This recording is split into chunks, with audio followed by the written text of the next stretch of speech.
I don't know if you keep up with this. Do you know how many people have enrolled in Intro to Classical Music up to this point? Oh, Matt, would I possibly be interested in anything like that? Well, as of 10:15 this morning, we had No. 215,471.5 people watching our course. All Of right. course, I'm interested in this. If you put all the time into this to generate what you think is a quality course, then you're going to be interested to see what happens. That's amazing. So for any learners out there who are wondering, do the faculty even care about this? There you go.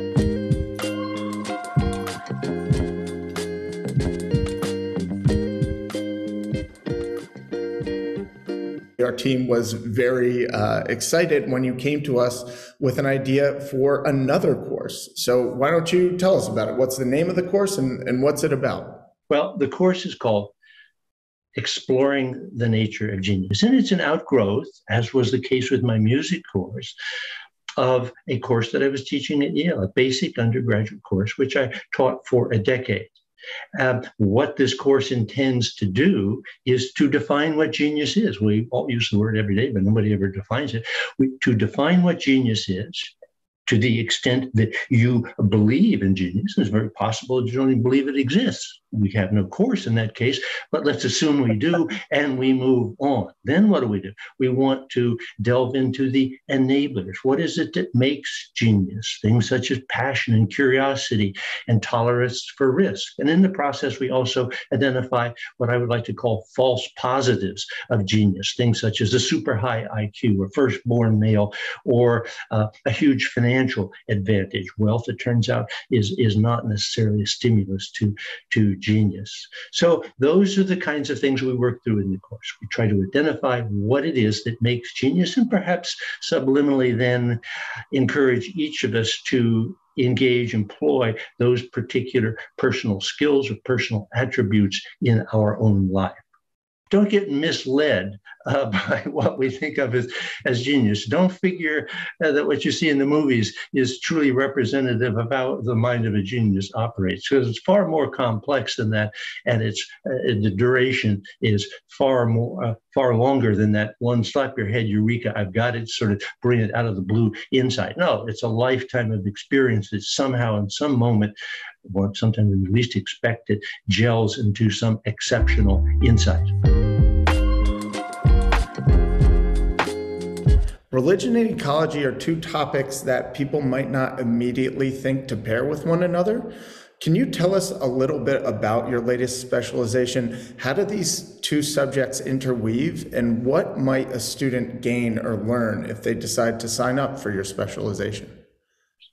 So this is a new field of study. You're absolutely right. It's about 25 years old now, but we like to say it's a field in academia, and it's a force in the larger society, religious groups weighing in on climate change and biodiversity loss and so on. It's something that opens up the doors of investigation of why a moral, ethical, spiritual voice may matter in terms of environmental issues. And just to summarize, we've got great science, we've got policy, law, economics, and technology. These are really moving forward. But the moral force and the views of nature from the different world religions have been historically exceedingly important, and now even more so. Why we need to make this transition to a flourishing future. A lot of us have skepticism sometimes about religion and its problematic side, but these traditions have guided humans over millennia, as we've said. And there's 2 billion Christians in the world. There's 1 billion Muslims. There's 1 billion plus Hindus and Confucians. And I take these books. There's 10 of these books, right, on the different world religions and ecology, Judaism, Christianity, and so on. They're kind of thick books, and we've tried to break them down into hors d'oeuvres and to things that people could really eat and enjoy and just ponder and then explore further. So I want to say this is way beyond us. It's a collective offering into the space of the transformation that's ahead for all of us.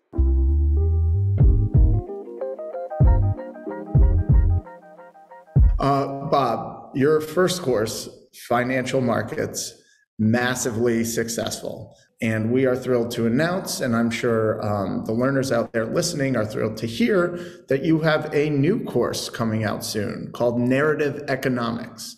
Can you tell us a little bit about it? What is narrative economics and what topics are covered in your course? Financial Markets was my take on what you need to know to be a constructive person in the world of finance. And it goes beyond people who go directly into finance. Ultimately, I've been teaching financial markets at Yale for decades, and it's been I have a lot of successful students, and I feel very good about that. People went into finance. The new course, Narrative Economics, amplifies just one theme that was part of financial markets, about the apparent absurd movements in speculative prices, for example. And the idea is that markets are driven by the same thing that drives people. It's stories. I wrote my book, Narrative Economics, before the COVID-19 epidemic. It came out just months before the COVID epidemic first showed its head. But it fits in with our new fascination with epidemiology, that things spread by contagion. People today are concerned about going viral. And I think that they should do this from a public spirit. They should be concerned about it because, especially in the internet age, going viral is powerful. And some people have become enormously successful because they have managed or they've linked into a narrative. But I want people to be doing something useful and good. Making a lot of money isn't that useful, actually. I want them to go after causes and purposes.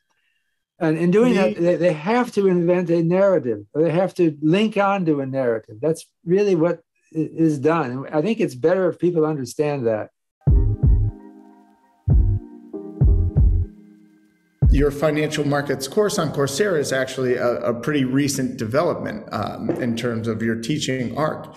Has teaching online or teaching to a kind of a massive audience impacted your teaching on campus at all?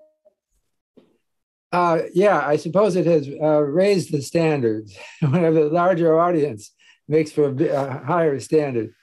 Also, I think that it put me in a different psychological frame.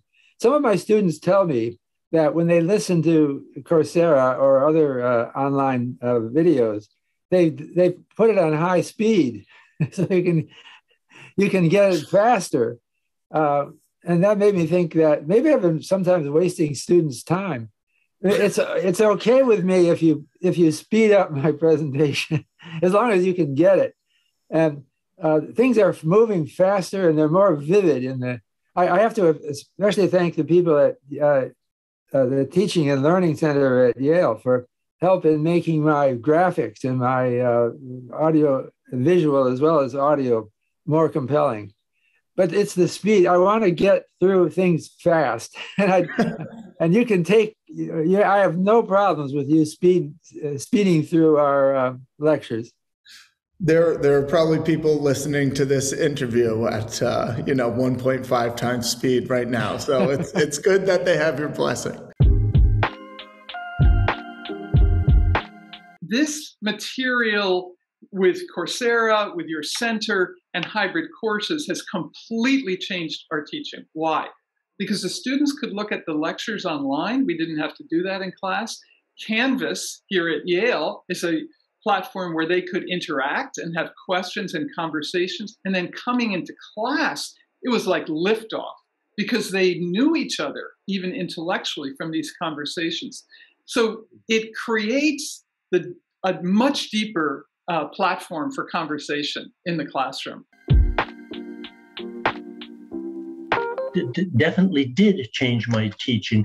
It drove it in a direction that it was already going. What I was always trying to do in my teaching is simplify. And I got to this from ideas of Einstein. Interesting that an active geniuses take a hugely complex thing and be able to explain it in very simple terms. See the simplicity, the coherent simplicity inherent in something. Unfortunately, academics such as myself usually do the opposite. We take very simple things and make them usually complex to confuse everybody.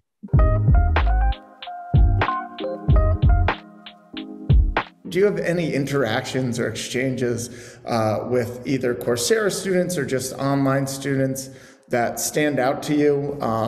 Do you have any kind of anecdotes about Coursera learners?